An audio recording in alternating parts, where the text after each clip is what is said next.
Boa tarde a todos, que a paz do Mestre Jesus esteja entre todos nós.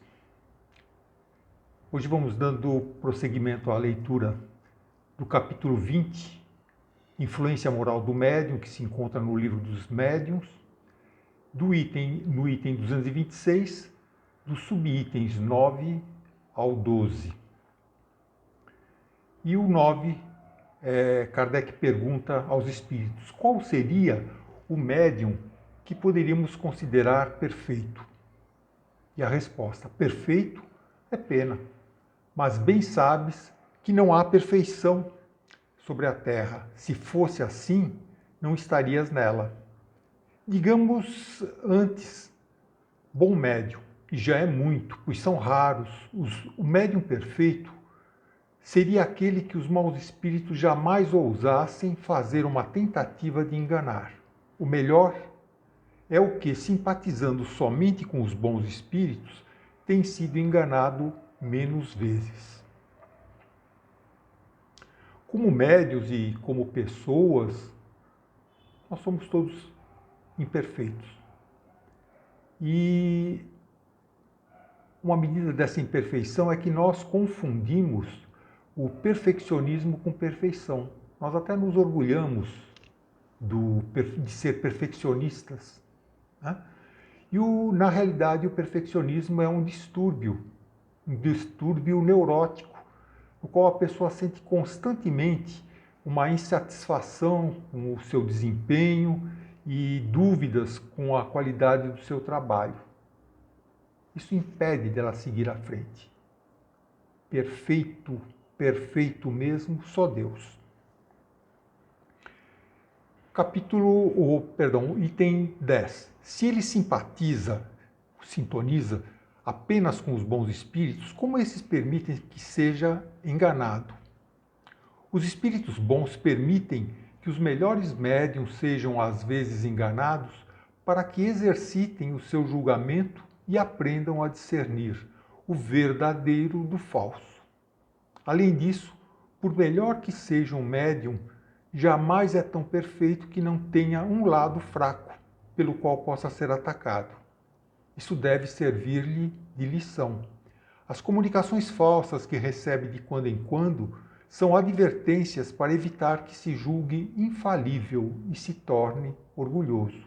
Porque o médium que recebe as mais notáveis comunicações não pode se vangloriar mais do que o tocador de realejo, que basta virar a manivela do seu instrumento para obter belas áreas. Uma ótima comparação do médium com o tocador de realejo, visto que o tocador de realejo, ele não compõe, nem mesmo toca aqueles instrumentos todos, aquela gaita, aquela coisa toda que se ouve. Ele só gira a manivela. E o médium psicógrafo, também o psicofônico, em tese, é a única coisa que ele tem que fazer, é só transmitir a mensagem que o espírito dita. Quais as condições necessárias para que a palavra dos espíritos superiores nos chegue sem qualquer alteração? Resposta: desejar o bem e repelir o egoísmo e o orgulho. Ambos são necessários. Então, se houver egoísmo, o médium guarda para si todas aquelas preciosidades transmitidas pelos espíritos superiores e não compartilha com mais ninguém. Se houver orgulho, o médium se julga detentor, ele que bolou, ele que é o autor daqueles conhecimentos, daquilo tudo que foi dito ou escrito. 12.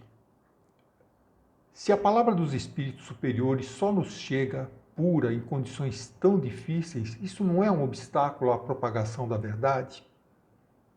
Resposta: não, porque a luz chega sempre ao que a deseja receber. Aquele que deseja esclarecer-se deve fugir das trevas, e as trevas estão na impureza do coração. Os espíritos que consideras como personificações do bem não atendem de boa vontade aos que têm o coração manchado de orgulho, cupidez, falta de caridade. Que se livrem, pois, de toda a vaidade humana os que desejam esclarecer-se e humilhem a sua razão ante o poder o poder infinito do Criador. Será essa a melhor prova de sua sinceridade e todos podem cumprir essa condição. Para que o médium tenha mérito para exercer a função de propagador da verdade, ou seja, das mensagens dos espíritos superiores, ele não pode ser nem egoísta, nem orgulhoso, como nós já vimos. Ele deve, então, portanto, segundo os espíritos, humilhar a sua razão. O que significa isso? Humilhar a razão é demonstrar humildade, obediência, respeito aos espíritos, não alterando as mensagens deles recebidas, nem tampouco considerando-se o autor. Isso é orgulho, o autor delas. Ele não é o autor. Então, com isso nós terminamos hoje a leitura do item do Livro dos Médiuns e desejo a todos uma boa tarde, que a paz do Mestre Jesus continue entre todos nós.